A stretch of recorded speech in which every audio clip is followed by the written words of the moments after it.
Ho, ho, ho. Hello there.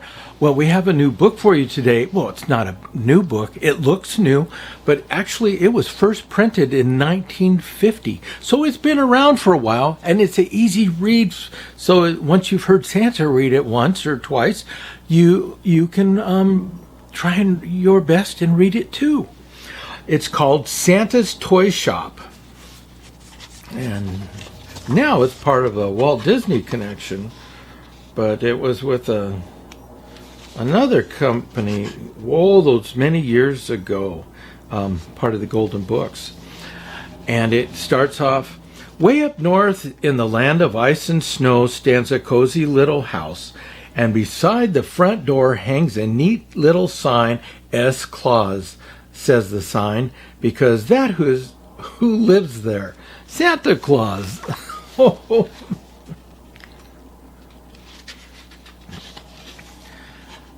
Miss Santa Claus lives there too, of course.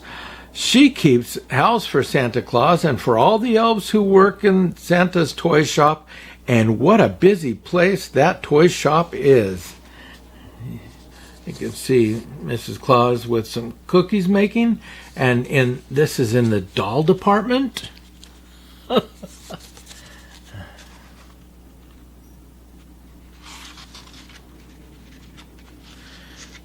One little thing though.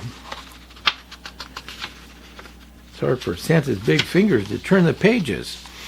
And the train department, there we go, they're making trains. And the game and building set department. We've got checkerboards here and alphabet games, and windmills and horseshoes and other activities going on. And dozens of departments up and down the halls. Happy little Christmas elves are busy all year long making and trying out toys. Oh, everyone is busy in Santa's toy shop, but Santa is busiest of all. He shows the doll makers how to paint on smiles.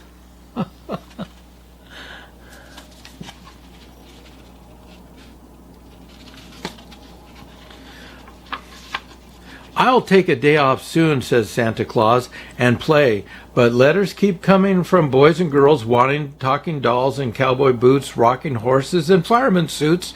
I'm just too busy, Santa Claus sometimes says. I never have time to play with the toys. And most of those children have been so good, Santa has to do his best to please them. So the days whiz by in Santa's toy shop, and soon it is Christmas Eve again, and Santa has still not played with a single toy. Oh, he's too busy putting them in the bag.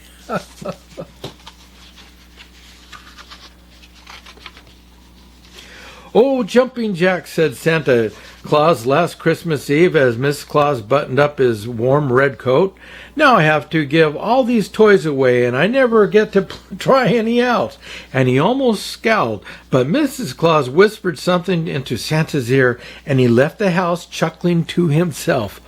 Ho, ho, ho. Wonderful idea, the reindeer heard him say as they waited at the door, hitched to the heaped-up sleigh.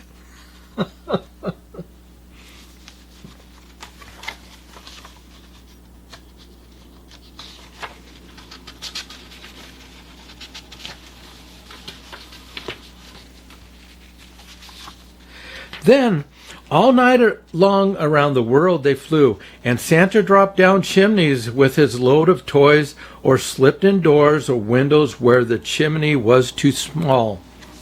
And you can see him, the reindeer flying along.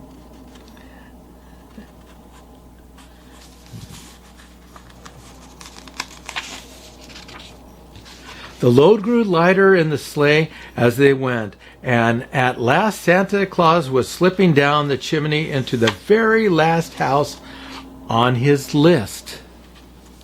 There he found a Christmas tree all set up, and he put the final touches on it and lit all the lights. Oh.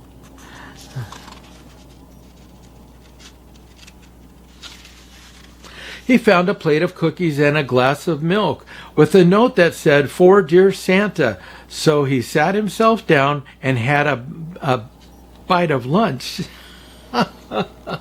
Then he unpacked the toys as he always does, but he did not hustle right away. Not this time, no. See that?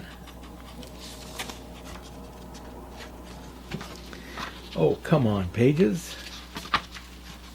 He set up the new electric train and sent it speeding around the track and through the tunnel. He sent the model airplane spinning around the Christmas tree, and he built a whole village of Christmas blocks.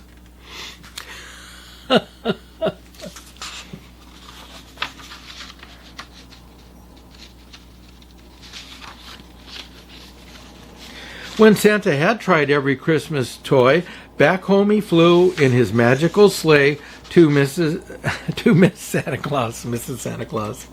Never had I had such fun, Santa told Mrs. Santa Claus. I did as you suggested and stopped at the last house, and he whispered the children's names in her ear.